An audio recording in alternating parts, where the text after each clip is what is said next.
Hare Krishna. Welcome to this special seminar on fundraising lessons from His Divine Grace Bhaktisiddhānta Sarasvatī Ṭhākura. This is the screen, so it's going to be a little bit small, the text size. It's a PDF, I can't help it. I can't make it bigger than this. So at least it's on landscape. So for those of you who are watching on the screen, on the phone, you can actually zoom in onto the screen and see it a little bigger when I'm showing something if you want to read there. Can you help? I think this has to be connected to some other socket or something. It's no. Okay. Yeah.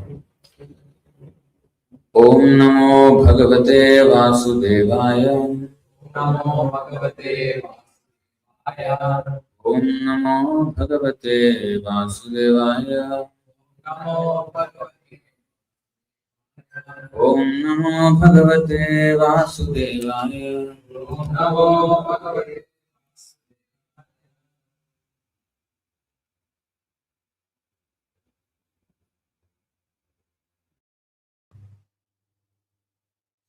Hare Krishna. I think the audio is better now. I think it was catching from the MacBook. Om Ajnanatimiraṅghasya Jnananjanashalakaya Chakshurunmilitam Yena Tasmai Shri Gurave Namaha Shri Chaitanya Manobhishtam Sthapitam Yena Bhutale Swayam Rupah Kada Mahyam Dadati Svapadantikam Vandeham Shri Guru Shri Yutapadakamalam Shri Gurun Vaishnavamscha Shri Rupam Sagrajatam Sahagana Raghunathanvitam Tam Sajivam Sadvaitam Savadhutam Parijana Sahitam Krishna Chaitanya Devam Shri Radha Krishna Padan Sahagana Lalita Shri Vishakhanvitamscha. Wait a minute. So now we'll say the Guru Parampara. Namo Vishnu Padaya Krishna Presthaya Bhutale Srimate Bhakti Vedanta Swamin Niti Namine Namaste Saraswati Deve Gauravani Pracharine Nirvishesha Sunyavadi Paschatya Desatarine Namo Vishnu Padaya Krishna Presthaya Bhutale Srimate Bhaktisiddhānta Sarasvatī Ṭhākura Namaste Shri Vashabhanavi Devi Dayitaya Kripabhaye Krishna Sambandha Vijnana Dayine Prabhave Namaha Madhuryojjala Premadhya Shri Rupanura Bhaktida Shri Gaura Karuna Shakti Vigrahaya Namaste Namaste Gauravani Shri Murtaye Dinatarine Rupanuga Viruddhapa Siddhanta Tvantaharine Namo Gaura Kishoraya Sakshat Vairagya Murtaye Vipralam Dharasam Bhode Padam Pujayate Namaha Namo Bhakti Vinodaya Satchidananda Namine Gaura Shakti Swarupaya Rupanugavarayate Gaura Virbhava Bhumestvam Nirdeshta Sajjana Priya Vaishnava Sarvabhauma Shri Jagannathaya Te Namaha Vancha Kalpatarubhyascha Kripa Sindhubhya eva cha Patitanam Pavanebhyo Vaishnavebhyo Namo Namaha Namo Mahavadanyaya Krishna Prema Pradayate Krishnaya Krishna Chaitanya Namne Gauratvishe Namaha Pancha Tattvatmakam Krishnam Bhaktarupa Swarupakam Bhaktavataram Bhaktakhyan Namami Bhakta Shakti Saradvaitam Jai Shri Krishna Chaitanya Prabhu Nityananda Shri Advaita Gadadhara Srivasadi Gaura Bhaktinda He Krishna Karuna Sindho Dinabandho Jagatpate Gopesha Gopika Kanta Radha Kanta Namostute Tapta Kanchana Gaurangi Radhe Vrindavaneshwari Vrishabhanu Sute Devi Pranamami Haripriye Hare Krishna Krishna Krishna Hare Hare Hare Rama Rama Rama Hare. Alright, so we'll quickly begin with also already 8:30. So this is a very, very illuminating chapter, collection and spending from the life of Bhaktisiddhānta Sarasvatī Ṭhākura. So we will read along and explain wherever something is necessary. There will be some difficult words, so we will look up the dictionary if needed. Srila Bhaktisiddhānta Sarasvatī had his sannyasis and brahmacharis of each mutt go out daily begging door to door to cover the maintenance expenses.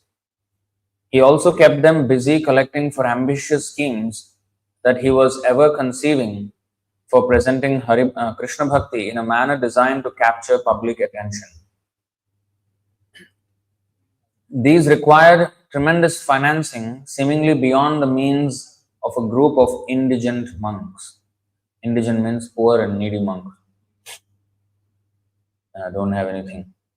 But Srila Bhaktisiddhānta Sarasvatī seemed to have mystic potency for procuring money whenever it was needed for a specific undertaking, although no one could imagine from where it would come.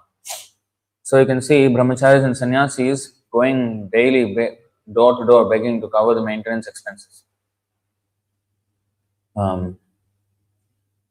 One time in Calcutta in 1919, Srila Bhaktisiddhānta Sarasvatī suddenly declared, "Here at Bhaktivinod Asana, we must gorgeously celebrate the Tirobhava Mahotsava of Srila Bhaktivinod Ṭhākura.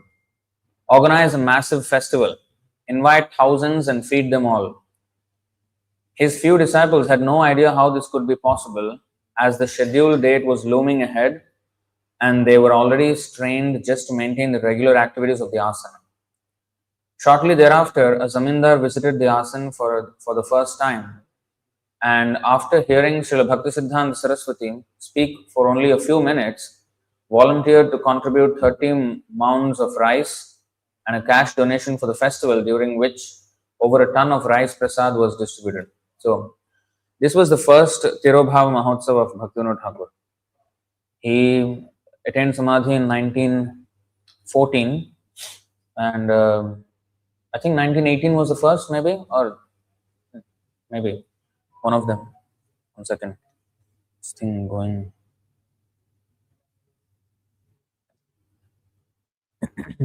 So, this was the first big celebration of. At that time, in 1919 only, he inaugurated Gaudiya Math. Until then, this was the Calcutta first temple. It's a very small rented place. It was called Bhaktivinod Asana, the seat of Bhaktivinod. So this was the first big celebration of Bhaktivinoda Thakur's Tirobhava Mahotsava, disappearance festival.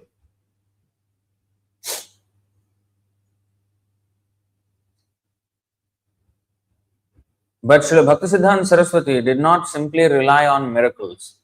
He utilized the traditional method of religious sponsorship, namely receiving major contributions from wealthy patrons by maintaining links with those who had donated substantially to Srila Bhaktivinoda Thakur's projects, particularly Sri Manindra Chandra Nandi, Sri Nafar Chandra Paul Chaudhary, and the Tripura kings. And in the course of preaching, he also inspired the largesse of several other moneyed persons. Largesse means the, no, it's not largest, largesse. So that is the charitable disposition. Inspired the charitable disposition of many moneyed persons, people with a lot of money. Major offerings, usually of land or funds for constructing a mutt, were reported in the Gaudiya. Gaudiya was a magazine. like Harmonist, Sajjan Toshini. Like this Gaudiya also was one Bengali magazine, one of the most popular magazines of Gaudiya Math at that time. And they used to have very powerful articles inside that. One of the disciples of Bhaktisiddhānta Sarasvatī Ṭhākura, what is his name? Sundarananda Vidyavinod Prabhu, the most illustrious of all. He and Ananta Vasudev Prabhu, these two people were the most scholarly. And Sundarananda Vidyavinod Prabhu was the one who was the editor of the Gaudiya magazine. It was very popular, very sharp and very effective back in the day.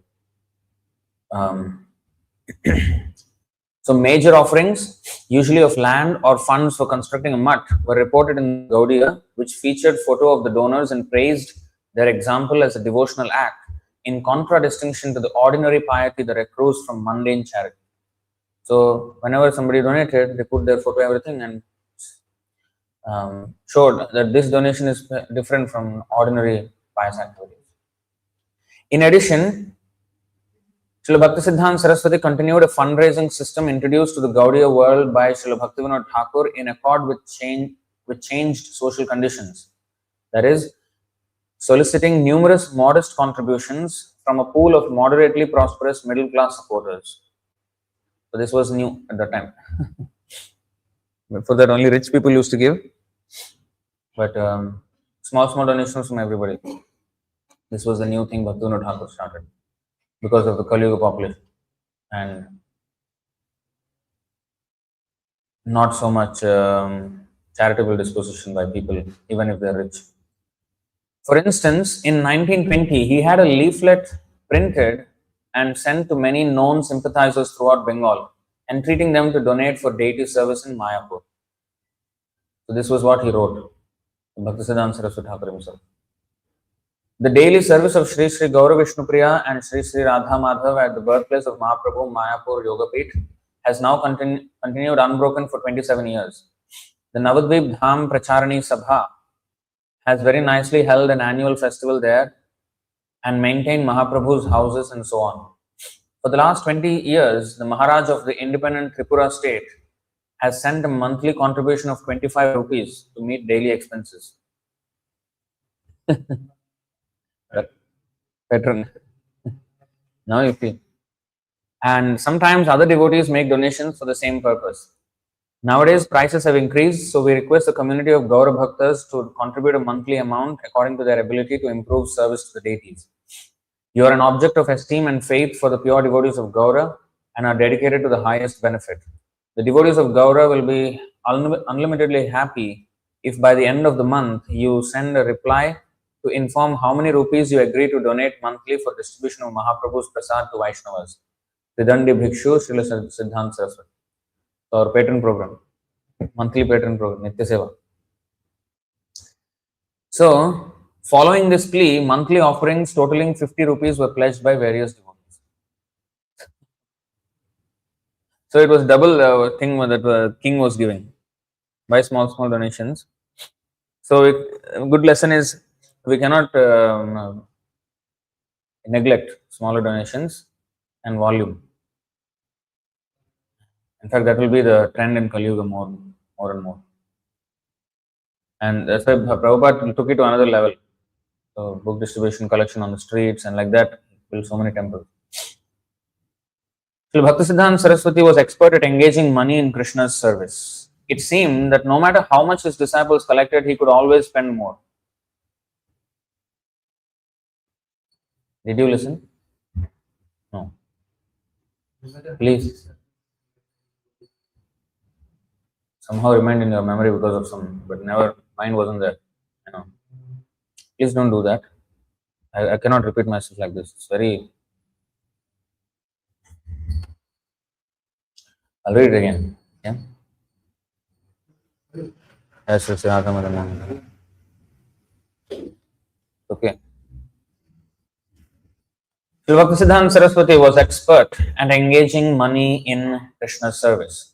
It seemed that no matter how much his disciples collected, he could always spend more. So this is Yeah, it's a very, actually, it becomes a very important point. It becomes a theme in this article, in this chapter. And the reasons why also he will tell. Sometimes he had them collect for a specific project and then spend the money otherwise, after which he again requested funds for the original undertaking. For instance, Bhakti Saranga Prabhu once solicited a donation from the Maharaj of Mayurbhanj for constructing a temple in Puri. The estimated requirement was 15,000 rupees and the Maharaj gave 8,000 in advance. Bhakti Saranga Prabhu turned the sum over to his Gurudev.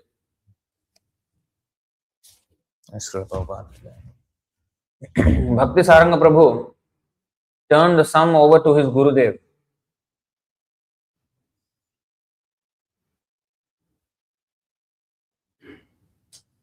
Forget it now, please. Want class on to forget about water. I don't want to drink any water. All this.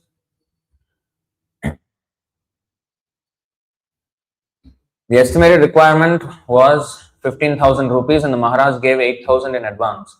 Bhakti Saranga Prabhu turned the sum over to his Gurudev, who promptly spent the entire amount for the upcoming theistic exhibition in Mayapur. What happened?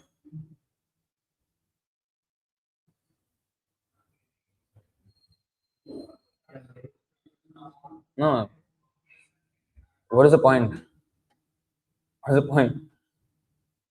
Doing the class for what?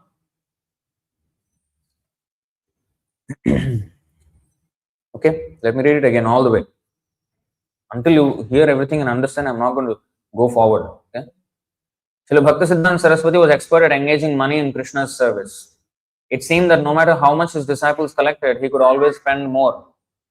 Sometimes he had them collect for a specific project and then spend the money otherwise, after which he again requested funds for the original undertaking. For instance, Bhakti Saranga Prabhu once solicited a donation from Maharaj of Mayurbhanj for constructing a temple in Puri. The estimated requirement was 15,000 rupees and the Maharaj gave 8,000 in advance. Bhakti Saranga Prabhu turned the sum over to his Gurudev. He gave the money to Bhaktisiddhānta Sarasvatī Ṭhākura. How much he gave? Yeah. Who promptly spent the entire amount for the upcoming theistic exhibitions in Mayapur. There was a diorama exhibition, all the 3D figures of Chaitanya Mahaprabhu, everything. Everything he spent 8,000. Supposed to be a Jagannath Puri temple. By regularly starting projects beyond the immediate means of the mission, Srila Sarasvatī Ṭhākur kept it perpetually in debt. On this theme, he once expounded, this is so beautiful. Preach the kirtan of the Supreme Lord, even if in doing so you have to incur debt. To pay off the debt, you will have to perform further seva. When your creditors pressure you, you will be compelled to beg more alms. And since the pious householders will not give you alms unless your character and conduct are wholly uncontaminated, you will be forced to preserve a pure lifestyle with great determination and conscientiousness. I won't leave even a paisa for you, so that in the future you will not indulge in laziness or give up your devotional lives full of Hari Kirtan and Hari Seva. What a beautiful, how he goes so deep, fundraising so deep, the consciousness of His Divine Grace A.C. Bhaktivedanta Swami Prabhupada recalled, you bring money and he will spend. And if you say, sir, we collected this money for this purpose, yes, he spent, you again collect. Somebody has paid for constructing a temple and he has spent for another purpose. Then when the devotee will say, oh, what will this man say? Then Bhaktisiddhanta used to say, that's all right, you collect again. He will get some money, then make some arrangement for a doll exhibition and spend all the money. Sending sannyasis and brahmacharis out for begging and keeping them in financial difficulty was meant to help them become humble and pure. When you are coming. Let me read this again. Sit down. You see what Bhaktisiddhānta Sarasvatī Ṭhākura is saying. Okay, listen. He used to keep the temple always in debt. You know what is debt? Loans. Always in loans. He said, Bhaktisiddhānta Sarasvatī Ṭhākura said, preach the kirtan of the Supreme Lord, even if in doing so you have to incur debt. To pay off that debt, you will have to perform further seva. When your creditors pressure you, you will be compelled to beg more alms. Alms means bhiksha. And since the pious householders will not give you alms unless your character and conduct are wholly uncontaminated. You will be forced to preserve a pure lifestyle with great determination and conscientiousness. I won't leave even a paisa for you, so that in future you will not indulge in laziness or give up your devotional lives full of Hari Kirtan and Hari Seva. Now, Prabhupada is saying that he used to spend money for one thing, he will ask, and then when they bring, he will spend for another thing, so they will again go and collect. So keep them always busy. No Maya like this. Sending sannyasis and brahmacharis out for begging and keeping them in financial difficulty was meant to help them become humble and pure. It was not an easy service, especially in the cities where modernized urbanites, I mean city dwellers, mostly considered money sweeter than honey and were not eager to relinquish it, especially to sadhus, whom they tended to disdain as a feckless, parasitic excrescence of civilized society. Feckless means irresponsible, like not responsible citizens of society. Is like a parasite, like a mosquito sucking the blood. So suck the blood of the people who earn money. So sadhus are like that kind of people of civilized society. Now here he says another thing. This is another beautiful thing he said. The mutt is the center of Hari Kirtan, and Hari Kirtan is life and consciousness. To make sure that there is no place for sloth, that means laziness, bad conduct, trivial thought, gossip, or vulgar desire at the mutt, you must go door to door, where your Hari Kirtan will be tested by the public. Where the Hari Kirtan will be tested by the public. They will think they are the givers and you are the receivers of alms. In other words, that their status is higher than yours, and will criticize you in many ways, considering you objects of their mercy. Perhaps also some of them will be ready to kick you out. Then on one hand, you will be able to become Trinadapi Sunicha, lower than straw, and Manada, respectful to others. And on the other, you will take sincere care to make your lives and characters pure and exemplary. Besides, it will be beneficial for you that as you correct the mistakes of the common people by citing the message of Sadhu, Shastra and Guru Varga, you yourselves will not commit those same mistakes. So when I say we should not do like this, we cannot, then we will also, because I have to show the example. Right? So,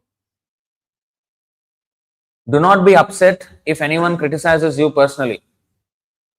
But your Guru Varga, that means all the predecessor Acharyas, Guru and the predecessor Acharyas. But your Guru Varga, the Shastra and the Mahajans are completely faultless, supremely liberated and eternal associates of the Lord. And by speaking the actual truth, you should correct anyone who criticizes them. Personally, you don't care about anybody criticizing you. You should tolerate. But if somebody criticizes the devotees, the Shastra, the Gurus, the Acharyas, scriptures, then by speaking the actual truth, you should correct anyone who criticizes them. By doing so, both yourselves and the foolish criticizers will gain topmost auspiciousness. You may cultivate unenthusiasm for door-to-door bhiksha, and while still beset by anarthas, indulge in slothfulness on the plea of trying to avoid others' criticisms, and consider nirjana bhajan as one's best interest. So he's saying, we may not have enthusiasm for door-to-door bhiksha, door-to-door begging, and we may be full of anarthas, and while being full of anarthas, indulge in laziness, slothfulness, on the plea of trying to avoid others' criticisms. Oh, I don't want to be criticized. And consider nirjan bhajan as one's best interest. But in so doing, your character will not become corrected, nor will you be able to attain the life of actual devotional practice.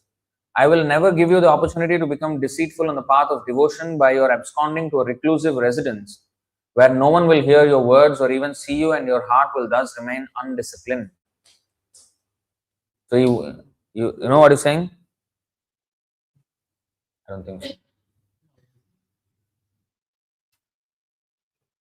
He said, I will never give you the opportunity to become deceitful. What is deceitful? Yeah. On the path of devotion by your absconding to a reclusive residence, hiding and doing something where no one will hear your words or even see you, and your heart will thus remain undisciplined. So if we are always in front of other people, then we are forced to stay disciplined in our lives. Then he said, you see, you are my dearest friends. You may fall into difficulty. You may gain temporary honor from the public or temporarily become the object of their blasphemy, which you find unpleasant and intolerable, and thus desire to give up the path of satisfying Bhagavan's senses to engage in satisfying those of the public and of oneself. But I will not allow this to happen to you. See how he is so deep in about fundraising, see how nicely he is explained. This is another thing. None of the Gaudiya Maths had a bank account. All funds received were promptly spent. Each year before Gaura Purnima, loans were taken to cover the cost of the upcoming festival. Reimbursement usually being completed shortly before Janmashtami, for which new loans were required, gradually paid off just prior to the next Gaura Purnima. Whenever sufficient funds arrived, creditors were called to come quickly and take their due, lest in the meantime the present amount be spent for another purpose. See how he managed? He took loan, no bank accounts. Not even one Math, Gaudiya Math has a bank account. Those days, no bank. Not like that. They had bank accounts thing, but he did not want. Whatever money comes, spend it. No hoarding. Real Brahman. And loans. And having drawn a loan to expedite construction of the Madras Math, devotees, this is the beautiful story. So the devotees reported to Bhaktisiddhānta this story. Okay. So the Madras Gaudiya Math, the devotees took loan. So having drawn a loan to expedite construction of the Madras Math, devotees who were stationed there apprehensively informed their Guru Maharaj, expecting that he would be dissatisfied. They informed him that we took loan, They thought he will be like dissatisfied, why you took loan. But he expressed appreciation. You have risked your future for serving Krishna. Not only is the present being used in his service, but you have also pledged your future to him. For by incurring debt, you have committed yourselves to work later on to clear it. I am very pleased to learn that you have taken such risk. How beautiful. How he is seeing debt as a security insurance for one's Krishna consciousness. That future also is now secure. Now you have to work. How unbelieving that is correct. Yes. So that's why I wanted to share this chapter, because it's so beautiful. It really changes our consciousness on, out of the comfort zone and actually embrace the risk as a blessing instead of a curse. During the annual festival of the Gaudiya Math in Calcutta, preachers were daily dispatched to different parts of the city for collection. A standard technique was to approach a local gentleman and ask him for names of neighboring pious and benevolent citizens who might be inclined to donate. So, asking for referrals. One day, Srimad Bon Maharaj, this is another beautiful story, comedy story. One day, Srimad Bon Maharaj and one or two brahmacharis were directed by a man to a specific house. So, they were giving referrals. Okay, you go and see this person, they also will give. So, this person, he said, okay, go here. So, Bon Maharaj and two brahmacharis were directed to this thing. With the assurance that they would be well received there. Finding the door ajar, that means door open, here. Finding the door open, ajar, similarly, Srimad Bon Maharaj entered, surprising a woman in the hallway who asked, "You are a sadhu, what do you want from me?" Notwithstanding her gender, Srimad Bon Maharaj presented a printed invitation to the festival and requested a donation. Hearing guffaws, means laughter behind him, those people who sent them here, they were laughing behind. He turned and saw the man who had sent them there watching mischievously from the road with some friends and realized he had been sent to a brothel. Shocked and shamed, he returned to the mutt, related the incident to his Guru Maharaj and refused to go for further bhiksha. Srila Sarasvatī Ṭhākura devoted his next lecture to addressing issues thus raised. Many of you have come to me leaving behind substantial personal property. Very well. Many of you have come to me leaving behind substantial personal property, yet still I send you for collection. Do you think that I am mistaken in so doing? Materialistic people will certainly always want to corral us within their maya. Corral means fence us. They want to keep us in their maya. But we must learn to utilize every situation for serving Krishna. Then only can we be saved. So whatever happens to us, we should deal with others in such a way as to give them an impression of Krishna. Although not everyone will be favorable, we should nonetheless attempt to make all into friends.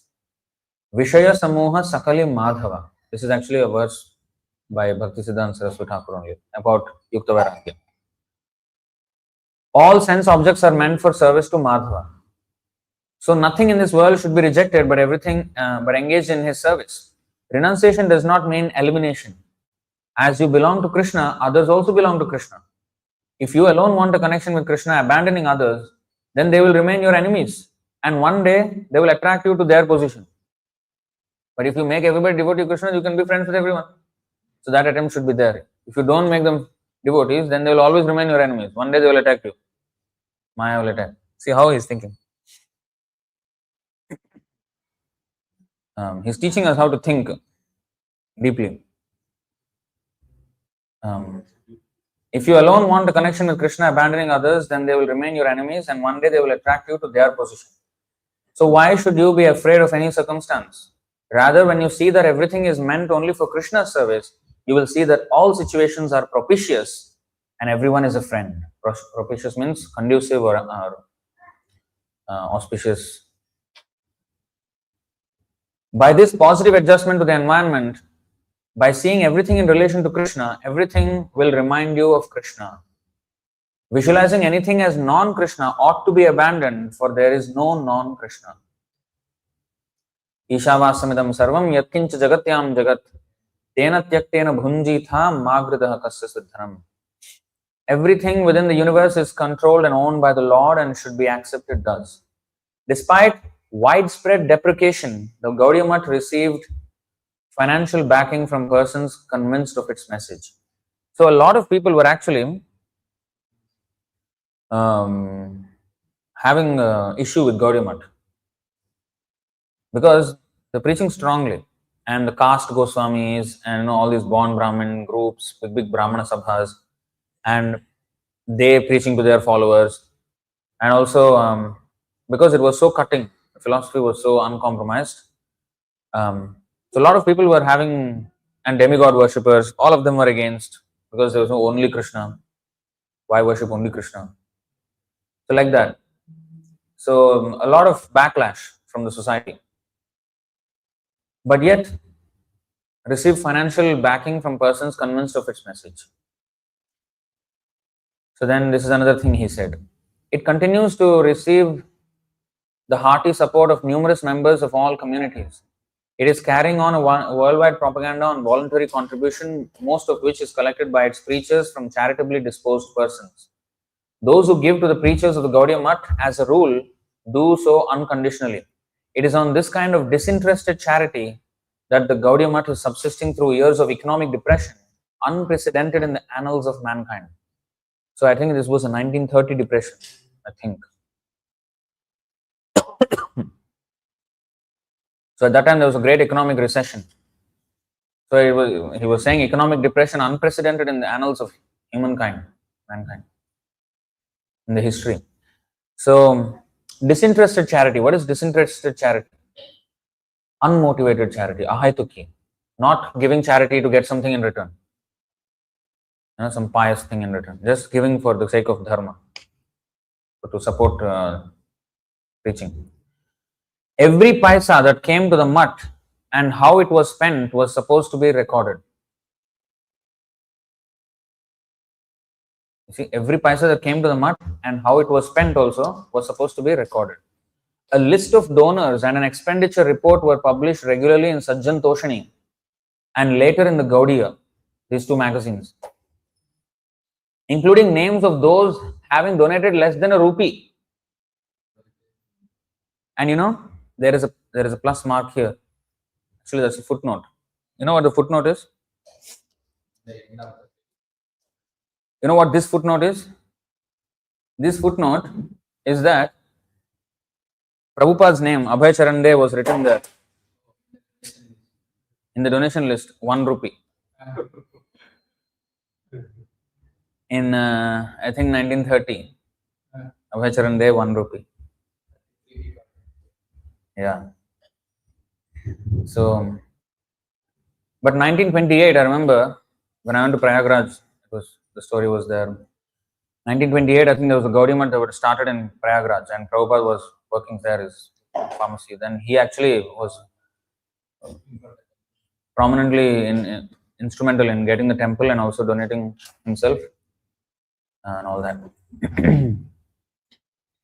Srila Sarasvatī Ṭhākura stated that every last paisa collected by the servants of the Gaudiya Math by laboring greatly from morning till evening was to be spent in propagating the necessity to satisfy Krishna's senses. You see that? Very important statement. Every last paisa collected by the servants of the Gaudiya Math by laboring greatly from morning till evening was to be spent in propagating the necessity to satisfy Krishna's senses and for stopping the sense gratification of the world populace, and all of whom were suffering due to bewilderment. So we have to preach the necessity of satisfying Krishna's senses. It is a necessity, otherwise we will have a problem if we don't do that. We have to preach it as an urgency. And when we try to sell Bhagavatam sets or Chaitanya Charitamrita or Vedic Encyclopedia sets, $1,008, $350 Bhagavatam set, $200 Chaitanya Charitamrita set. Oh, so much money, oh, so many books. But if they get convinced of the value of it, then they will easily spend. So our thing is not the price is the big problem. It's about how convinced we are so that we convince others. So if the price is high, actually it is good because then we will have to be that much more convinced to convince them. Yeah, we have to ourselves be convinced of the product we are selling. It is actually worth millions and trillions. All the wealth in the world is not enough.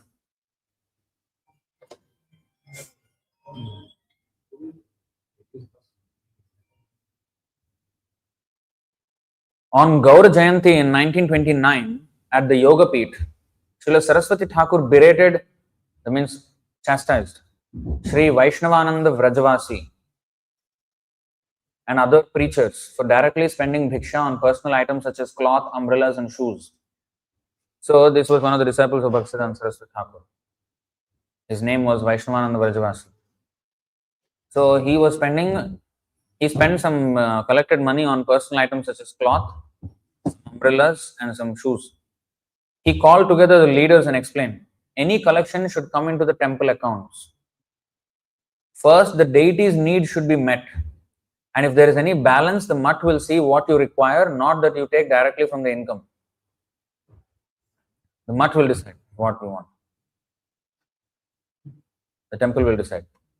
He further warned, if the bhiksha brought with considerable difficulty by the brahmacharis and sannyasis is misspent, the mission will be wrecked.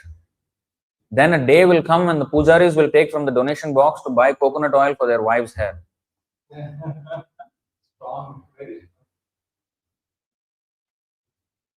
See how strongly, how sharp, like it will never, we cannot forget this kind of words.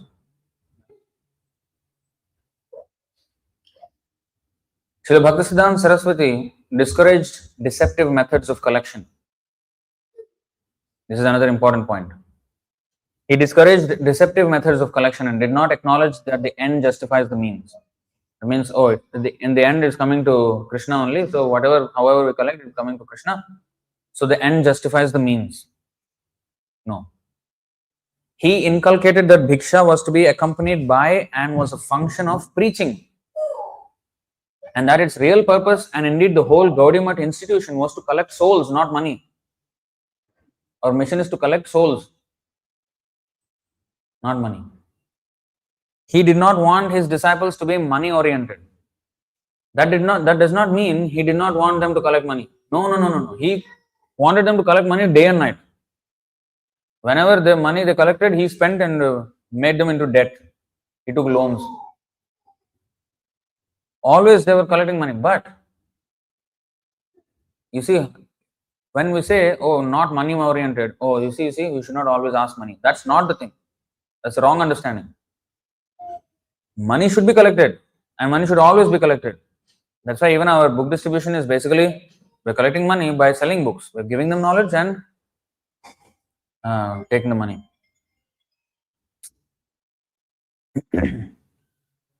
Please, silent mode. So, but at the same time, we should know actually what we are doing. So, in the course of collecting money, if the devotees forget that only money is the thing, if they forget that collecting the souls and actually making them devotees is the real thing, then we miss the point.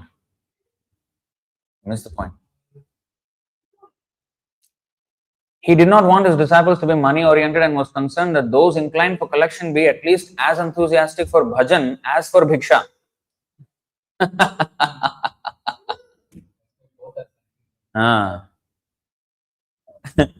As enthusiastic for bhajan as for bhiksha. Bhajan means what? Wait. Bhajan means what? Singing.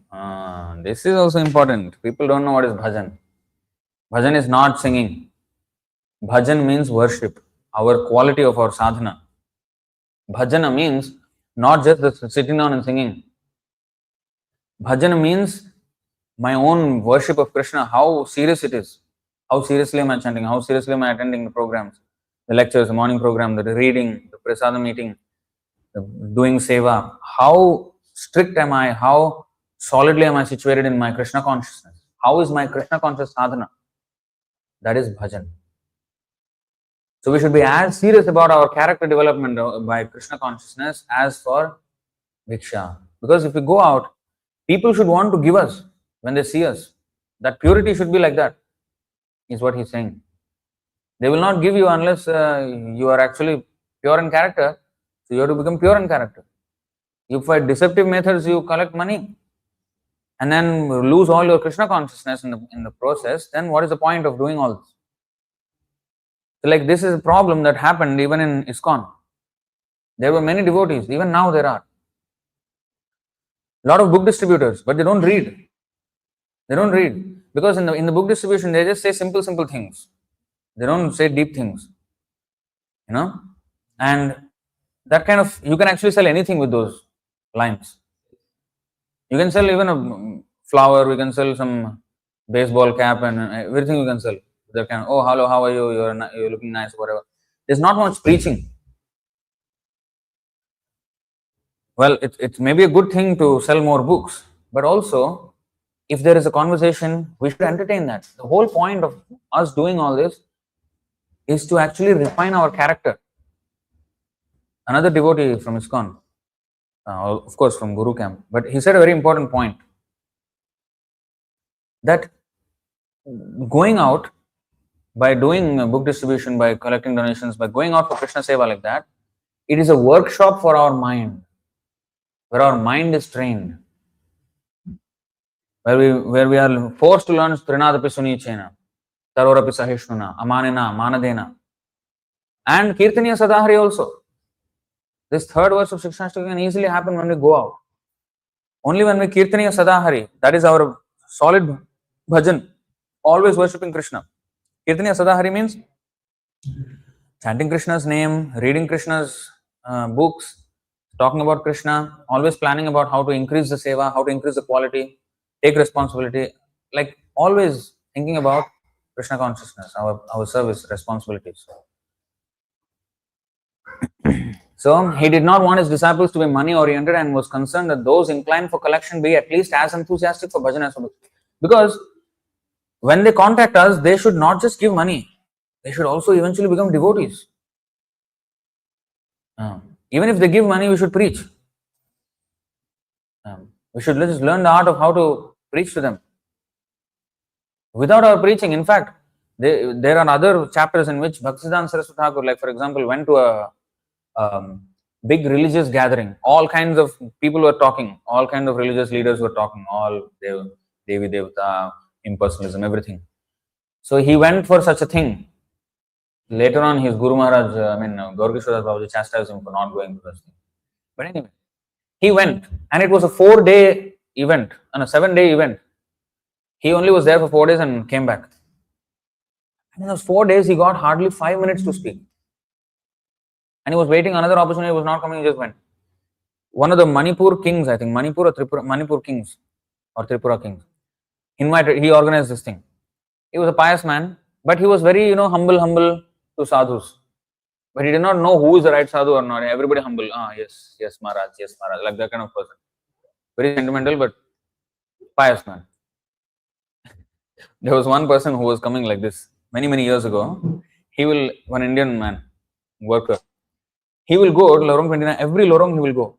Every temple he will stop and like this, and he will say some prayers. I know what he's saying. Chinese temple, Indian, what doesn't matter.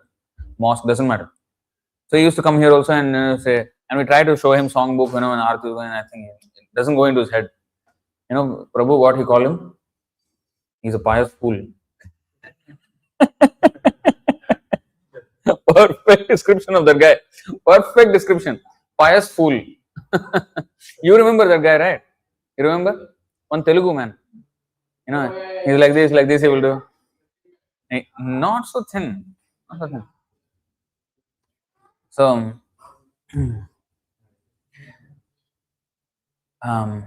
often it seemed that he was actually impeding collection efforts. You see, this is another important point. Take note. Often it seemed that Bhaktisiddhānta Sarasvatī Ṭhākura was actually impeding collection efforts. For instance, impeding means what? Stopping, obstructing, blocking. He was blocking collection efforts.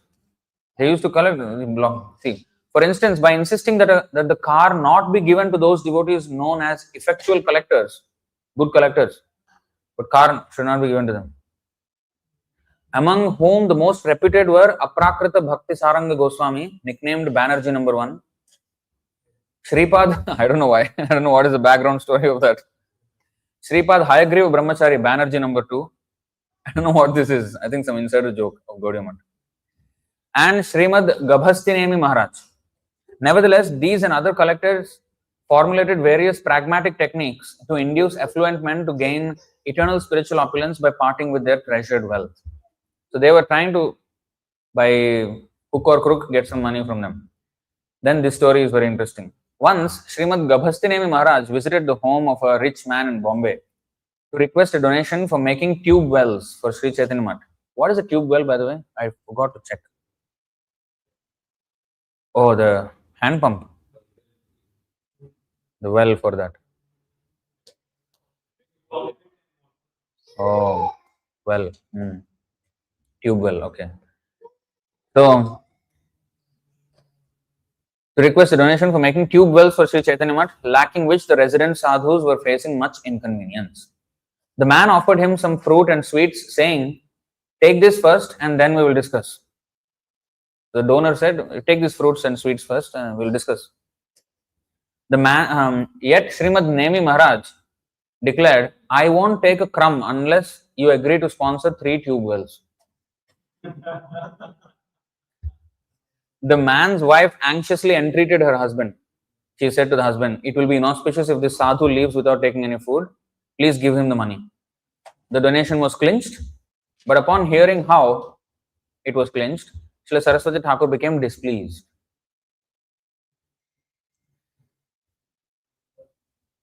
So we should not. So maybe now if we say that okay, you put also save money. Srimad Bodhayana Maharaj once requested that this is actually much worse. At least the other one he was forcing and it was still honest. This is much worse, and he got much more angry.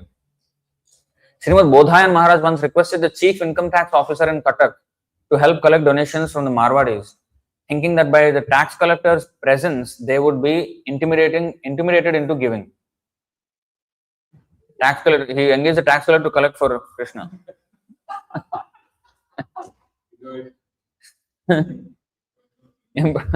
Innovation.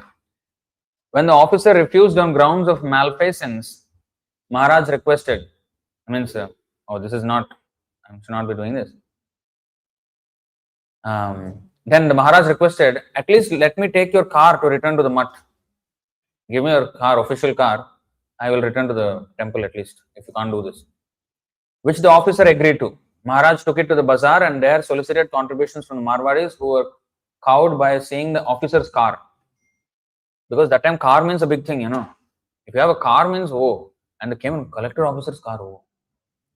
And he went with the car to the Marwadis. So they saw the car, okay, we will give. So although collector was not gone, his car did the job. So, and seeing the officer's car and hence profusely donated money, clothes and similar items. Bodhayan Maharaj untruthfully told one of the merchants, we have 300 brahmacharis, so please give us 300 vests, which the man did.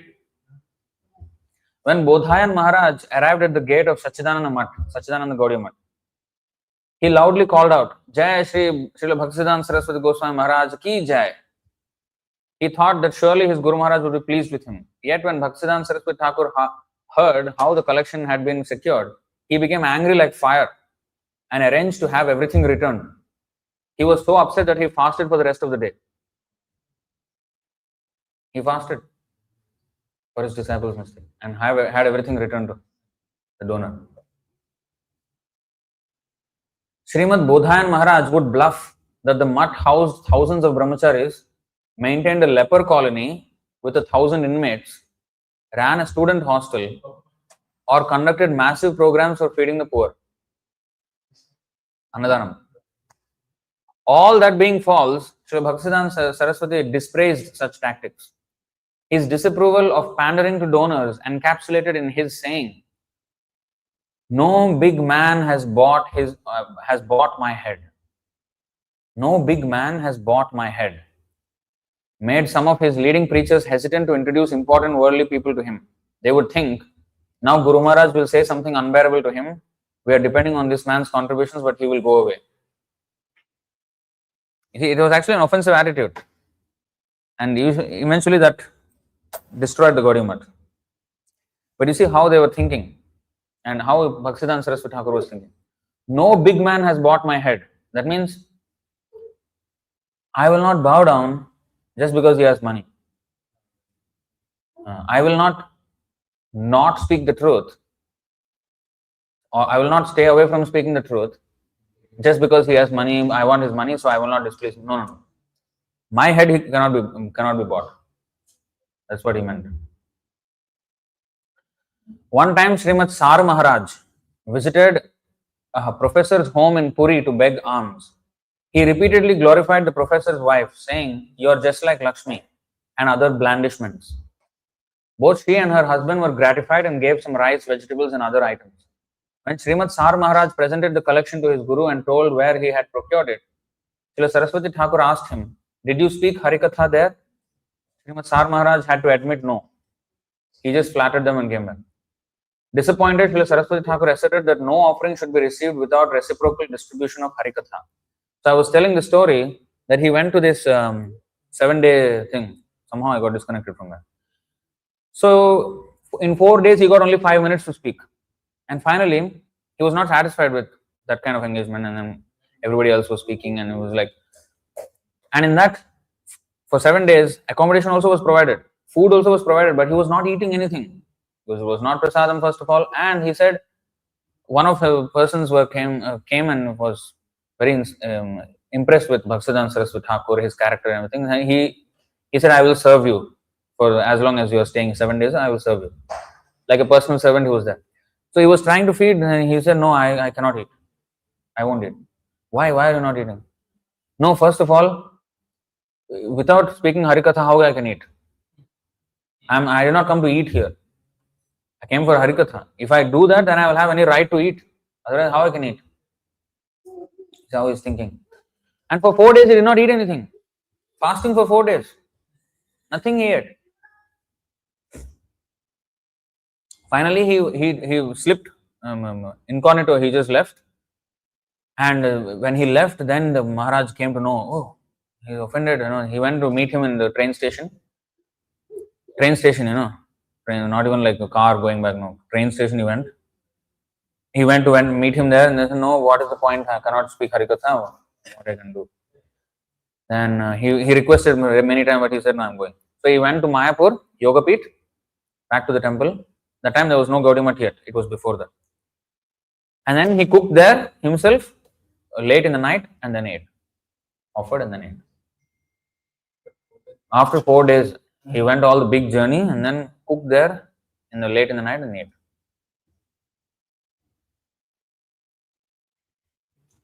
He further said, a sadhu should go door to door glorifying Hari, taking madhukari and accepting whatever alms householders offer according to their desire. Don't praise the indwellers. Preach to them. Offerings taken otherwise will not be pure and Krishna will not accept them. See how he is telling. Don't just praise them, preach to them. Of course, we should do some form of praising, but preaching should not be neglected. Actual preaching. Then with that, our character will develop. Our Krishna consciousness will be developed. Yet it could be that Srila Sarasvatī Ṭhākura sometimes allowed questionable methods of collection or perhaps was not always aware that when his preachers stretched the truth. His Divine Grace HDG Bhaktisiddhānta Sarasvatī Prabhupada wrote, some of my god brothers, when we used to go out for begging some contribution from some big man, they used to say that my Guru Maharaj had lived for 12 years in the forest in a solitary place, living only on tulsi leaves. I could scarcely stop from laughing when I heard such a story, but it was effective to get the money and give to our Guru Maharaj, and he was pleased by our gift. He did not know what they did. He got money, he pleased, and he used it. But Prabhupada also was going with them in that party, collection party, and saying he could not stop laughing. Simply any story they used to tell. Srila Bhaktisiddhānta Sarasvatī would say, why flatter? State the plain truth without palavering, compromising. And if Krishna is pleased, you will be successful and automatically money will come. He used to say, if you remain pure, so many rich men will fall down at your feet. It's actually true. If you remain pure, so many rich men will fall down at your feet. Why should you go to them? Lakshmi, he said, always accompanies Narayana and will provide for those who worship him. So having this faith, a sadhu should go on madhukari bhiksha. What is madhukari? Why is it called madhukari? The peace take from the... You know.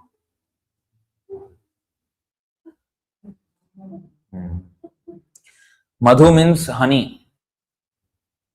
Okay.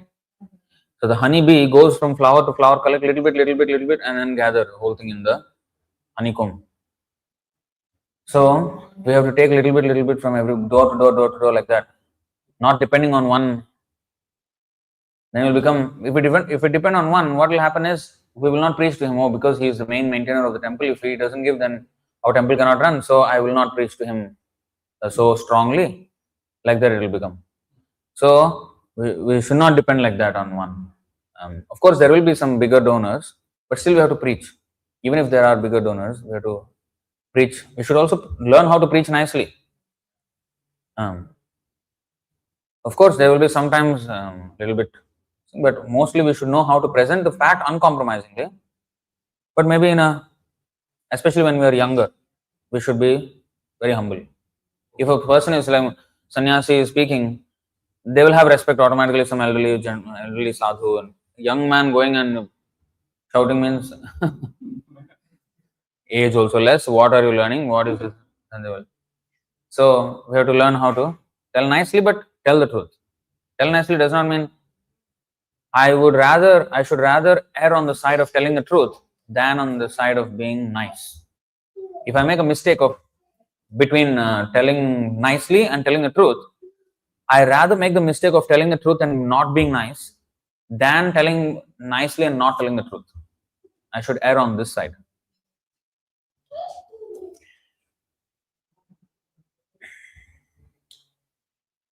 Lakshmi, he said, accompanies Narayan, always accompanies Narayan, will provide for those who worship him. So having this faith, a sadhu should go on madhukari bhiksha without any ambition or anxiety, and consider that whatever he receives is the Lord's mercy. Srila Bhaktisiddhānta Sarasvatī himself embodied such conviction. He was not dependent on his adjunct preachers for supporting the mutt. He told them, "It is not that merely by wealth one can serve Godhead. If one has resolute determination to communicate Harikatha and serve the Lord, and if one's life is sincerely dedicated to his service, then everything will be accomplished. Don't worry about money. Money intoxicates unless exclusively engaged in serving the Lord without a pinch of personal motivation." So when we spend for Krishna, when we are requesting for Krishna, we should have this conviction that no, we are not doing for our comfort. What we are doing is for the Lord. And the devotees also should be very careful not to be comfortable in that mutt, in the temple. In 1931, huge floods in Midnapur district destroyed many villages, killed countless people and devastated crops and livestock. Famine followed. The survivors suffered heart-rending shortages of rice, cloth, medicine and other essential commodities. So there was a huge what? Flood in 1931. So many people killed and crops devastated, livestock gone, died. Famine followed. The survivors suffered heart-rending shortages of rice, cloth, medicine and other essential commodities. At that time, the Gaudiya Mutt was collecting huge amounts for the upcoming theistic exhibition in Calcutta. You say this kind of thing also nobody want to give. What kind of drama, what diorama, what is this? Now we need food. This apparently unnecessary extravagance triggered fusillades of protest. I don't know what is fusillades. I think a lot of protest from prominent citizens. Why are you spending for this exhibition when people need practical help? Srila Sarasvatī Ṭhākura explained. Always he has answers. Worse than the floods in Midnapur is the Bhavasagar. Started. My mission is to give relief to all living entities drowning in the Bhavasagar. A famine of Harikatha. A famine of Harikatha is even worse than one of food. I am preaching to alleviate the famine of Harikatha. Chaitanya Mahaprabhu ordered to do Paropakar. Paropakar has two meanings. One is to help others and the other is the topmost kind of help. Wow, this is so beautiful. So beautiful. Para Upakar. Apara and Para. Wow. Para Upakar and Para Upakar. Bhaktisiddhānta Sarasvatī Ṭhākura is always deep. Everything is deep. So Chaitanya Mahaprabhu ordered to do Paropakar. Paropakar has two meanings. One is to help others and other is to the topmost kind of help. Transcendental help. Para. Apara means material. There is no scarcity in the universe save that of Shuddha Bhakti. Rather than trying to drag me into your mundane welfare activities, you should assist my efforts for Paropakar. Let all the inhabitants of the world come to us. We shall provide them with food. We will give prasadam. But you contribute here. Which is correct. In a speech during the theistic exhibition in Dhaka, at that time it was spelled like this, Dhaka, D-A-C-C-A. Dhaka. He described the actual alms that devotees should beg for. There are about 44 lakh sadhus in India. Oh, really? What makes our sadhus different? What makes our sadhus different? There are 44 lakh sadhus in India. Our Gaudiya Mutt sadhus, what makes our sadhus different, he's saying. As do other sadhus, our Mathvasis ask bhiksha from the public. I am also begging bhiksha from my disciples. I have assumed the responsibility for an important task, so I alone cannot go door to door begging. Hence, I am sending disciples to do that. Go to broadcast Krishna Nama, by which the world will obtain the best benefit. And so that everyone may be engaged in Krishna's service, take something, however slight, from each person.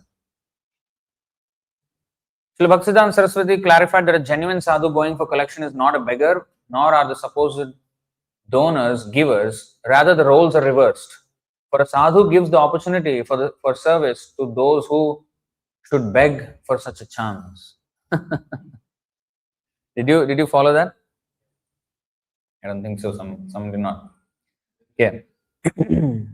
So Bhaktisiddhānta Sarasvatī Ṭhākura is saying, when we go out for collection, the person who is giving the donation they think they are the donor and we are the beggars. But actually the roles are reversed. We are the ones who are giving them the opportunity for which they should be begging to serve Krishna. Yeah. They should be begging for an opportunity to serve Krishna, but we are going there as if we are beggars. The donor should know, but they won't know. Many won't know. But we should be confident of that. That what we are doing is not some, how can I beg, I'm a big earner, how can I do this kind of stuff? No.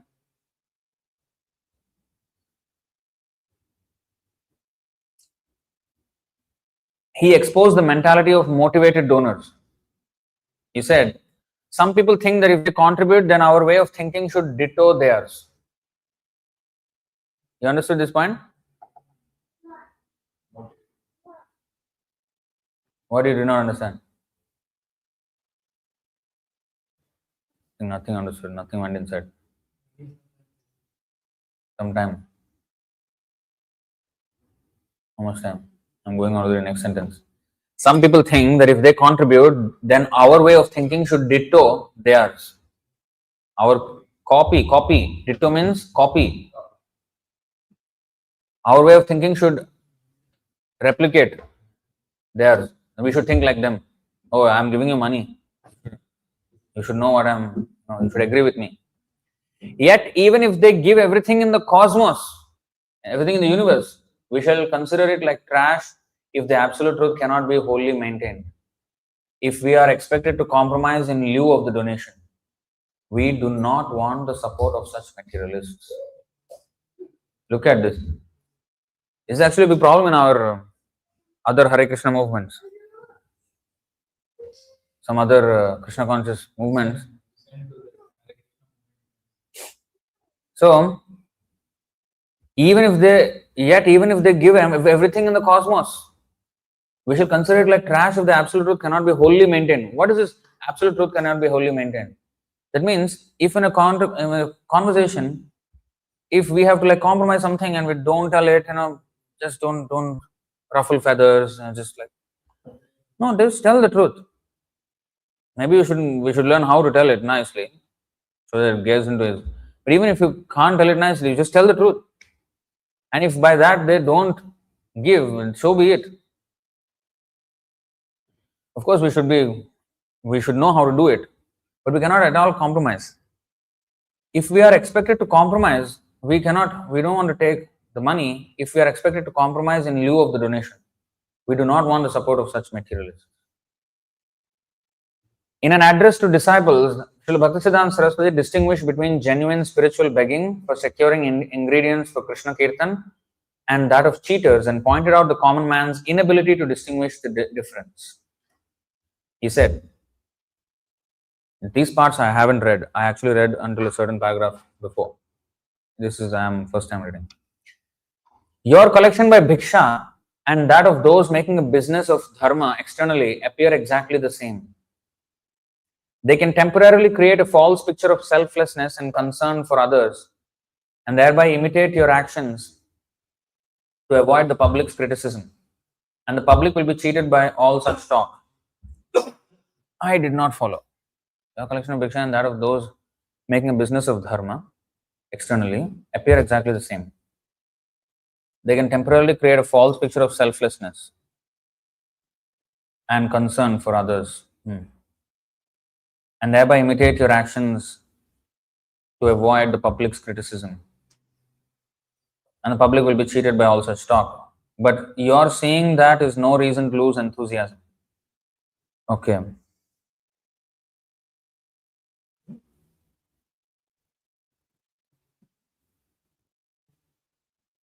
The dressing of a chaste wife to please her husband and the charming display of a prostitute appear similar.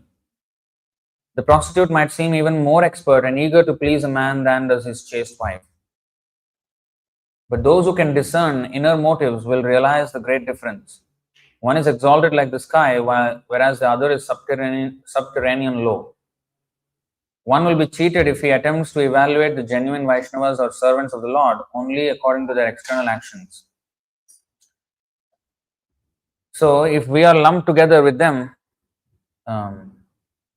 maybe sometimes, especially when we speak the truth, we may not be as pleasing to the donors as would another person who's making a business of dharma, or who come to them with very very pleasantries and bandy flattering. So they may be inclined to donate to that person more, but he's saying that they are like the prostitute and you are like the chaste wife. You are trying to actually serve, whereas that person is just trying to cheat. So they may be very expert in how they present themselves, and maybe you will even be lost out in donations or whatever. But we should still speak the truth. When an outsider asked a Gaudiya Math sannyasi how much was deposited in their endowment fund, the sannyasi replied, nothing. Our Guru Maharaj's order is to not keep funds, but to take loans and then keep busy in preaching to requite the debts. He said that doing so will stoke the service mood, whereas keeping money in the bank will convert us into Mahantas. Mahantas, like, big, it will become Mahanta, grand end. Yeah, the grand end of spiritual life. So, probably that is the meaning. But Mahanta, usually Mahanta means great saintly person. But I think he would have translated it as the great end, right? Mahanta generally denotes the proprietor of a temple or institutional head of an ashram. Here, Sarasvatī Ṭhākura is referring to those Mahantas more interested in collecting funds and living at ease than in spiritual development. By managing a temple, they manage to live quite comfortably. So, not exactly Mahanta, but we can translate. It can be a big Mahanta. The grand finale. Huh? Star. Oh, is it? Oh, wow. Okay, wait. Oh, I should have. Was there a star there? Oh, that will be actually very useful. I thought I will be sent somewhere and I cannot return. Okay, let me try that again. Mahanta, right? Where is the Mahanta? Okay. Srila Sarasvatī Ṭhākura further elaborated, many persons advise me to make a will, but I shall not. Prabhupada had a will, right? Bhaktisiddhānta Sarasvatī Ṭhākura did not have a will. If there is unadulterated service mood in the mission, then fearless broadcasting of the truth will continue. Otherwise, let everything go to hell.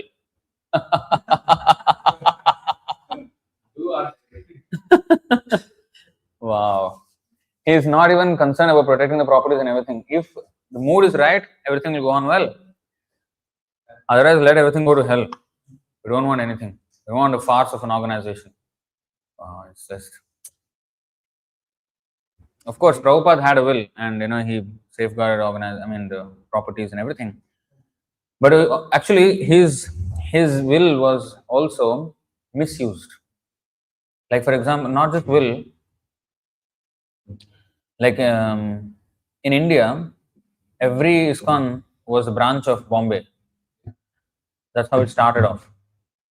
But eventually, Prabhupada wanted that everything should be independent. Because with now what is happening, ISKCON Bombay can control everything. So with that control, as long as it is in good hands, it's fine. But if it goes to the bad hands, the corruption will start. Now, if in any ISKCON, they cannot join the Ritvik system because they are governed by the ISKCON Bombay rules. They are a branch of Bombay, they cannot do anything they like. If they want to do anything, they have to leave. That person has to leave the institution.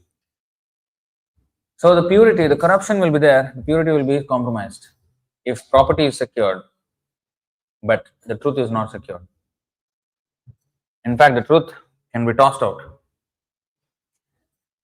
So the most important thing is the unadulterated service mood in the mission. That has to be there. And if that is there, everything will be properly used. Otherwise, even with the will, everything will be misused. That's why he said, let everything go to hell otherwise. Similarly, when Sri Kirtananda Brahmachari asked Bhaktisiddhānta Sarasvatī to establish an emergency fund for Mathvasis, he responded, go and preach, and if people are appreciative, they will help you. Otherwise, not. Try to convince them that the path of Lord Chaitanya is that of absolute and ultimate welfare for all living beings, as opposed to the ephemeral. Ephemeral means temporary, superficial.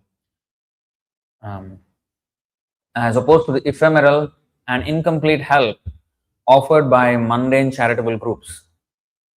If you go just for money, it will merely be a profession. When you speak, people will question and examine you. So, sometimes I ask questions to some devotees whether you know this or not, that or not.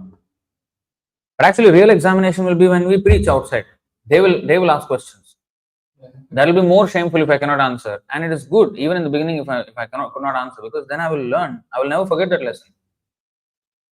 So, when we go out to preach, it's not that we are actually, Krishna says the most dearest servant is the preacher. Okay. But when we go out to preach, we don't have any strength to preach. What will preach? We don't know anything. But what is happening? Of course, Krishna takes that as a good thing. But the thing is, we are actually learning there. We are learning. We may think, oh, how can the materialists teach me anything? No. By just asking, if we preach, because if we don't preach, they won't ask. It's easy life, collect money and come back. But if I preach, then if they ask, I must answer according to Shastra, not my own speculation. What is Krishna? No, Krishna is Hindu God. Yeah, I'm a Hindu, Indian God. If I speak like that, that's not preaching. So people will examine me. I have to convince very scientifically, logically. I have to speak. So if you just go for money, it will merely be a profession. When you speak, people will question and examine you. You must answer clearly and thus spread the message of Lord Chaitanya. Our mission is to spread the message of Lord Chaitanya. If you try to satisfy the public for the purpose of collection, then you will make us into a Mahantamat. Both meanings. The pun. Srila Sarasvatī Ṭhākura once declared that he wanted 1,00,000 of paise. Means what? 1,000 rupees. Shortly thereafter, a donor tendered 3,00,000 rupees. 1,00,000 rupees. Tendered 3,00,000 rupees to construct a temple. That is all right, Srila Sarasvatī Ṭhākura commented. But if 1,00,000 of people had each given a paisa, all of them would have been blessed by performing service rather than simply one man getting all the benefit.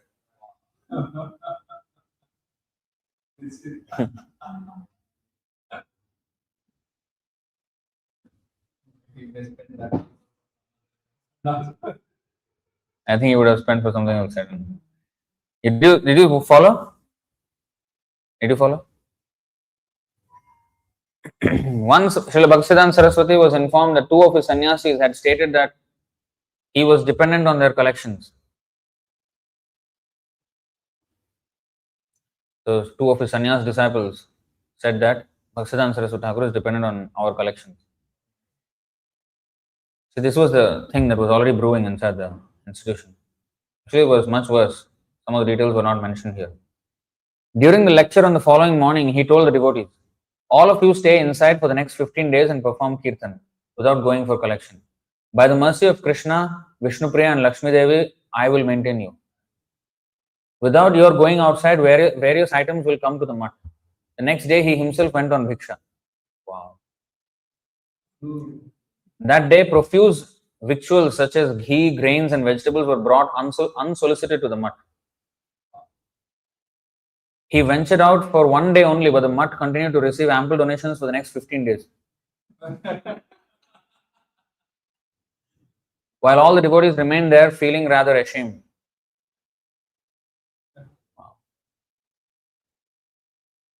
Wow. What a powerful personality. In the Gaudiya mutts, especially those situated in towns, the traditional system of mushtidana was current. Mushti means, I think, one palmful. Whereby well-wishers keep a special pot at home, and each day before cooking, put a fistful of rice therein for the local temple. So before cooking every day in the house, they will put one fist of rice inside the pot every day like that, and then when full, then we'll give to the temple. Mushtidan.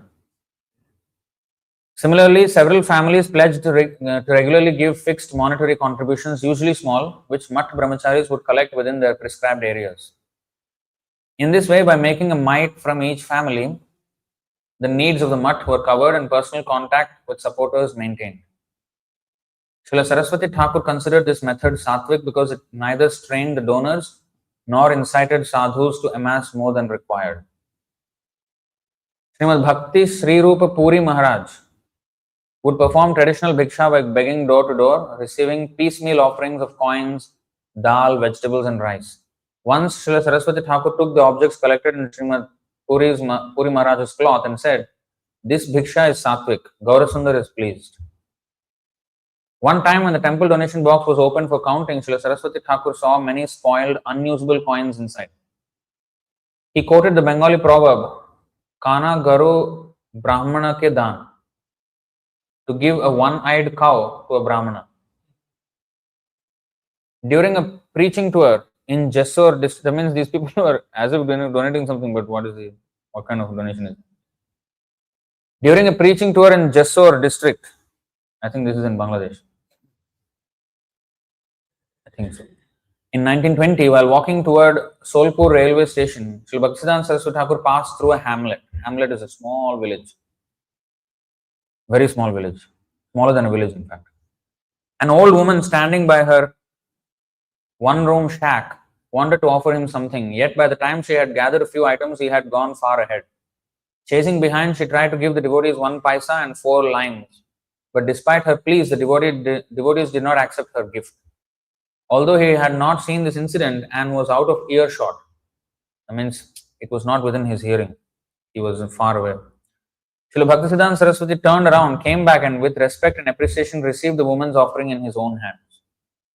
She then became entranced and fell at Srila Bhaktisiddhānta Sarasvatī's feet. The devotees were amazed to see their Guru's inconceivable mercy on her. As they resumed their journey, Srila Bhaktisiddhānta Sarasvatī explained to the accompanying devotees the diverse types of charity described in Shastra and told them, "The Supreme Lord considers even a little gift from his devotees very great. Mahaprabhu would have been displeased if we had refused this old lady's expression of love for him." During the Gaudamandal Parikrama of 1925, Srila Bhaktisiddhānta Sarasvatī walked with his attendant devotees for 4 miles from Ekachakra, Nityananda Prabhu's birthplace, to the home of one Thakur Das to heed his plea for an opportunity to serve Vaishnavas. So certain Thakur Das wanted to serve Vaishnavas. Thakur Das was so poor that his cloth barely covered his body. His residence could hardly accommodate 2 people sitting comfortably, and he appeared undernourished. Yet he had zealously begged enough eatables to feed a party of over 100. He begged and got so much eatables for more than 100 people. Happier than if lodged in a king's palace, Sri Bhaktisiddhānta Sarasvatī accepted Mahaprasad from the hand of Thakur Das in the open space in front of his hut. Traditionally pious and inclined to give charity for religious causes, Marwadis were among the principal donors to Gaudiya Math activities, especially in Calcutta, where they comprised a significant community. But Srila Sarasvatī Ṭhākura cautioned not to accept much money from Marwadis. Once, Sri Bhakti Saranga Goswami solicited a large donation from a wealthy Marwadi businessman in Calcutta. Srila Sarasvatī Ṭhākura turned it over to Kunj Bihari Prabhu and instructed, "Don't use it for purchasing food grains or anything else for the deity. Use it for legal or administrative work, because that man is a known sense enjoyer." Wow. So that's the end of the thing. So I thought it will be 2 parts, but 1 part finished. So altruism and charity. This is you did not see this word before? It's in Prabhupada's book so much. Altruism means the same thing, like mundane welfare causes.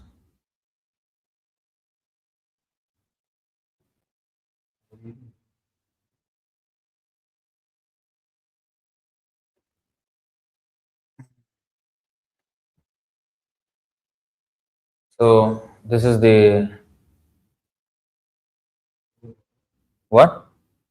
What? 1 second. Mic.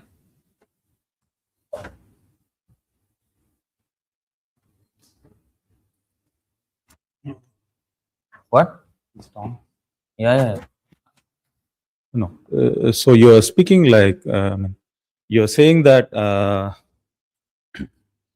regarding the collecting the donations, right?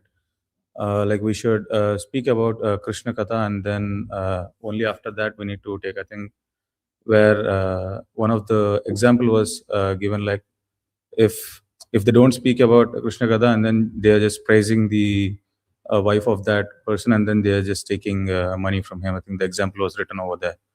And then you were explaining about like the other institutions what they were doing, like just to collect the money and all. Like especially I saw like there are a few YouTube videos and all where they're doing bhajans and all, not on the Krishna's name actually, maybe like other demigods, Lord Shiva, or maybe some other things, and then they are just asking, okay, we are just building this temple over here in Vrindavan, and then like we just want to do this thing. Like, how do we justify it actually?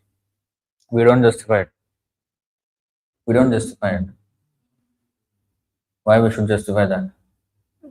No, I'm just asking like, okay, whether it is like a correct way of doing or wrong way, or like we like, nah. If they're doing for demigods, that's not our thing, right? No, they're building for the Krishna temple only. You said demigod? No, they want to build a Krishna temple, but then they are singing songs or like all of like Lord Shiva, this, that, and all, just to like gather money and then like pool, because they're singing all the other god songs also just to attract all the people and all. I think you have the answer already in this, that we have to speak the truth, uncompromising. There should be no compromise. Like that, we can do anything then. Should not compromise. There is actually one, I want to show this.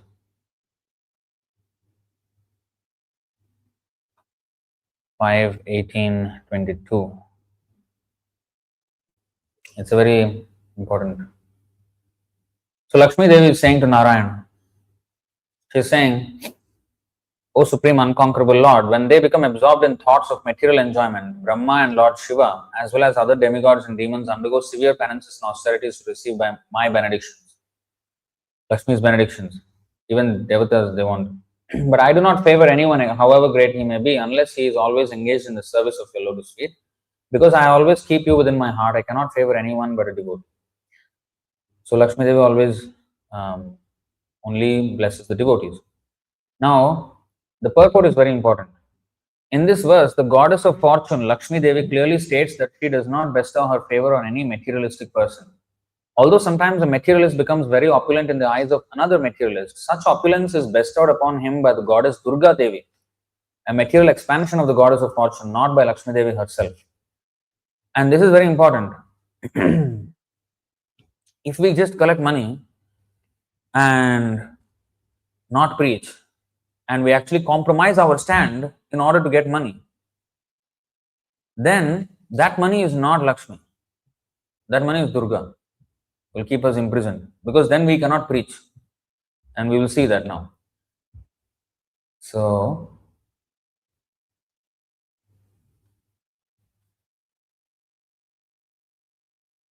we have actually seen that one of the disciples of Bhaktisiddhānta Sarasvatī Ṭhākura wanted to enjoy the property of his spiritual master. He wanted a comfortable temple and all. And the spiritual master, being merciful toward him, gave him the temporary property, but not the power to preach the cult of Chaitanya Mahaprabhu all over the world. That special mercy of the power to preach is given to a devotee who does not want anything material from his spiritual master, but wants only to serve him. The story of the demon Ravana illustrates this point.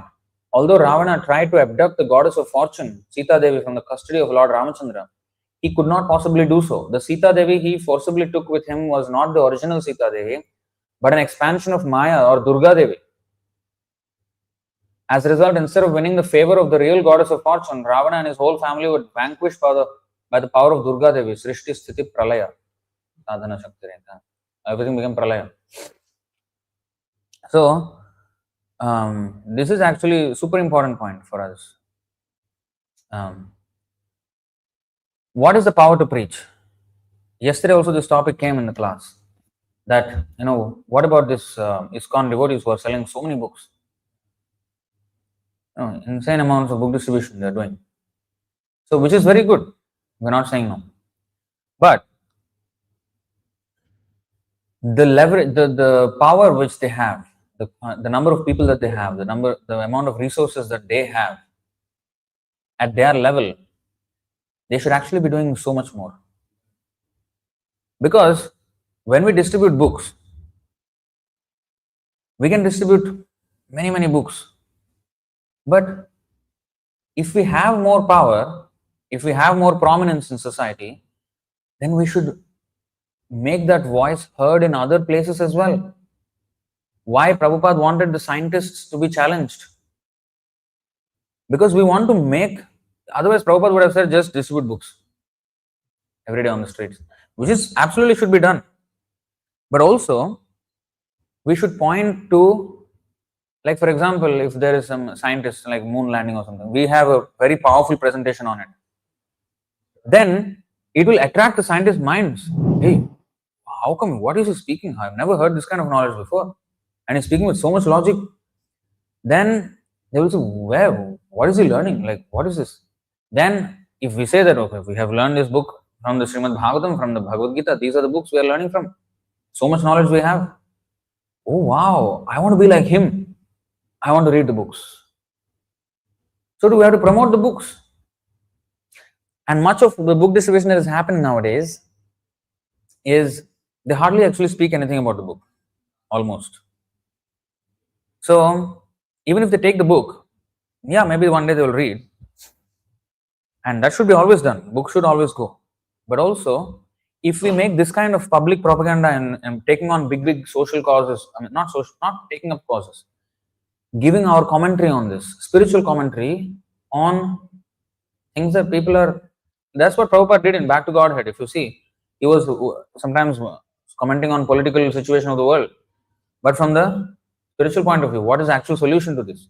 How the United Nations can be actually established if we take up Bhagavad Gita. So in this way, he is presenting. Now, if people see or not see, eventually, if we have such leverage, if we have contacts with media houses or now podcasts, now all these things, we have to preach uncontaminated truth, not mask it and water it down and give a diluted version of it, making it sound like any other so-called meditation or hocus pocus, fully bogus program.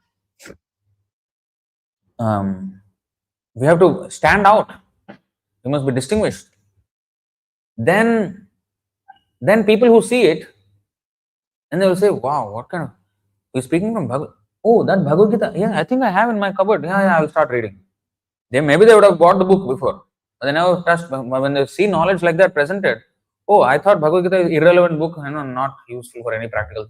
But you see, they are actually presenting solutions, actual solutions to, then they will, so we have to get their attention to the books. So that power to preach, uncontaminated. Like for example, Chandrayaan mission happened, so-called, landed on the moon. Our ISKCON temples are, our Krishna consciousness temples were in Instagram stories, congratulations for Chandrayaan mission, ISRO. I was disgusted. I should have made the video then itself. I don't know why I did not make it. So, but anyway, I also wanted to learn. I also wanted to have a more solid understanding of what it is, what I should say. Okay, if I just denounce that, what is the actual answer for that? So we have to present our thing. None of them did. And recently the Ramoglila, what is that? Ramakrishna, Vivekananda, he criticized and then he was banished by the leaders. He was exiled. An apology was written by the leader, ISKCON leader.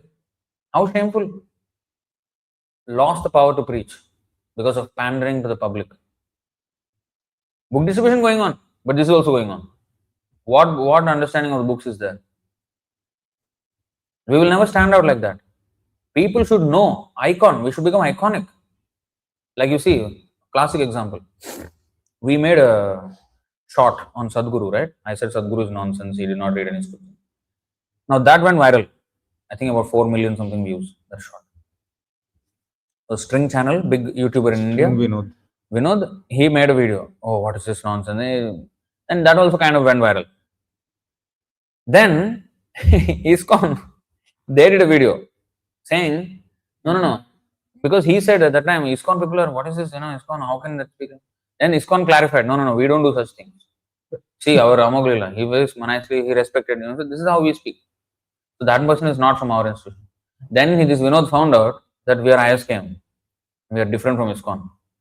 Then in another podcast later on, few months later, he came to the podcast, he was a guest. I think you saw that. You only sent me, I think. So he said, ISKCON don't do like this. ISKM people, anyhow, they're just saying, big words they're using. Who they think they're like this? So he knew ISKM. We are so small. How did we come to know? How did he come to notice us? Because we speak the truth. It will be controversial, but we should not shy away from speaking the truth. The power to preach. We have the power to preach. Of course, we should have funds. Everything we should increase. We have to scale. Everything should scale. So, since we have a project now that we are trying to get this unit, so now we have to raise funds. So that's why I thought this seminar would be a good thing, that we can see Bhaktisiddhānta Sarasvatī Ṭhākura teaching us how to think about debt, how to think about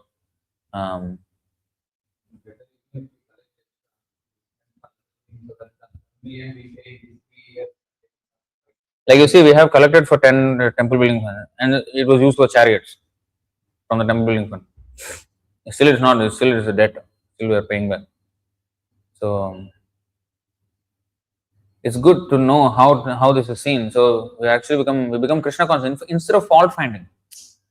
Sometimes this gets to the devotees. That's why I actually wanted to do this, because another project he started last time, he failed. Okay, we make so many investments. Okay, we have to be prudent. Of course, we have to be prudent. But even if something fails, now many people in their personal lives, they make so much investment and sometimes they don't work out. We may lose. That does not mean if we are using it for personal gratification, that's another thing. Then yes, don't contribute. But if it is used for Krishna, we must be okay. Even if it is lost, okay, this time we have to make it. So that kind of mood should be there, and we have to have the right attitude even when we are asking for donations. How our character should be. So it's not just about the money. We have to always be deeply thinking, introspecting ourselves, and using it as an examination of our own examination. Like when I'm going out, it's an examination for me. So like that, if we think, then Krishna will bless, Prabhupada will bless. So let's make use. And I think there are some questions probably in the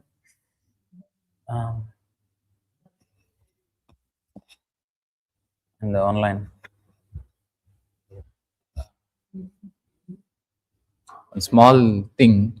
So many people thinking that, okay, we collected the money and ended up giving to some nonsense guy, all this and all from last time, no? So I just want to clarify one thing from Jatayu's work. He worked very hard to take Sita from Ravan, but finally he ended up giving into the Ravan's hand only Sita. But of course later Hanuman and Ram, all this went and then saved. So Jatayu could have thought that, okay, anyhow I cannot win Ravan at this age. I could have stopped even doing that attempt and all this and all. So that should be the mood. Like, okay, I gave it to Ravan. Now we might have also given to Ravan our money, one way or other way. But that 1 year, that was full vibration. One month we made 65 patrons. February. Because there was a need, then we worked. Otherwise, now almost everyone lazy. When we ask to raise funds, what's the need? No problem, just this Annadhanam anyhow will run like this. So it is must and should that we improve our project always, or take bigger project, so that we will work. Even in our personal life also, Everyone want increase in their salary, increase in their home, bigger home, all these things and all. And it has been well-known fact that if anybody takes debt, he will work like anything. Then why not we take risk for Krishna in the same aspect? Yeah. So I just want to say. Yeah, very nice point. Very nice point. And that's why there are a lot of misconceptions about this, and fault findings happen because of wrong attitude. So because we are trying for Krishna, and of course we have to be very, very, if we have, made a mistake, we should not make that mistake again, and we should work, okay, what to do.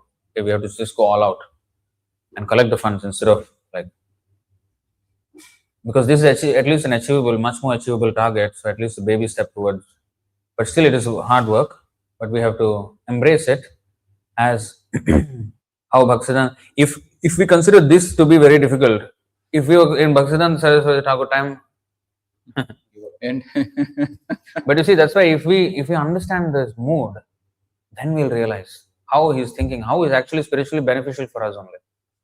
For those who are collecting, for those who are requesting others to donate, that is actually purification for us. It's not the temple doesn't need. Why temple doesn't? That means we don't have any idea of expansion or the preaching, nothing. We have no mood at all. So it has to. We have to expand. In fact, at the other class, I said, you see, if with the leverage that ISKCON has, it should dominate the religious scene. It should completely overtake everything because there's so much resources now. Like I said, Christianity, of course, they did it by Christianity, Islam, they did by very violent means, but many centuries earlier. They took over countries and the whole country is their religion now. became Islam. So many countries with national religion as Christianity or Islam or like that. So, one example is Tripura, Manipur. Manipur Manipur Vaishnavas were made because of Narottam Das Thakur's preaching. Yeah. His disciples, they all went to Manipur and then preached so much, so well, that the king also became devotee. Everybody, he declared the state religion as Vaishnavism. And until now, it is still current. Although how much they're following, we don't know. It's there. It's a majority religion even now also. Yeah. Manipur Vaishnavism. Yeah. So you see, that's how we should target. That should be our target. People should become the dominant force in the world. So if we have some extra this thing, then we have to take up bigger things and then move further, never settling. Scaling without compromise. That should be our motto. You know what is scaling? Scaling means increasing. We have to scale without compromise. It's very good, very always pushing ourselves with debt. What is that?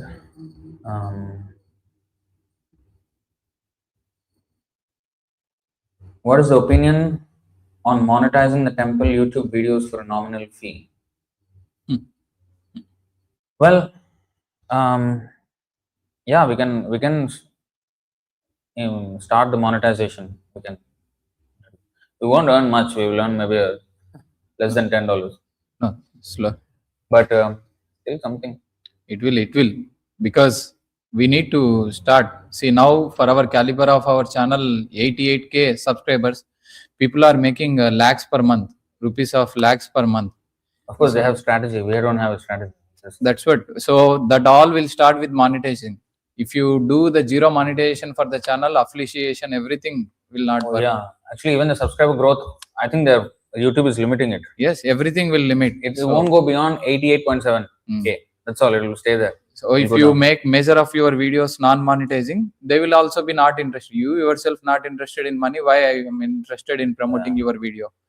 And non-monetized video, they are also not interested to promote it. Yeah. Actually, that's the point.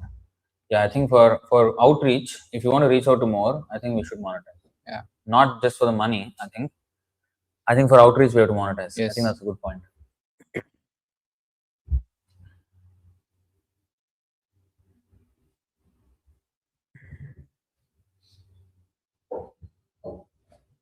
During that time, even a rupee would have had a big value.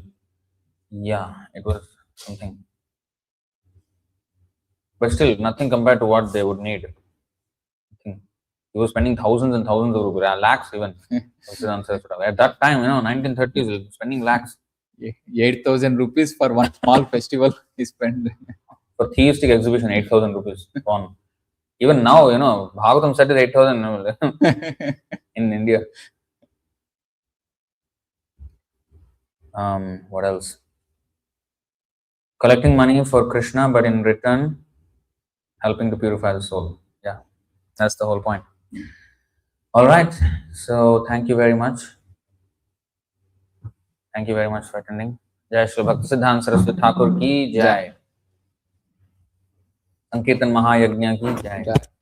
Jai Gaur.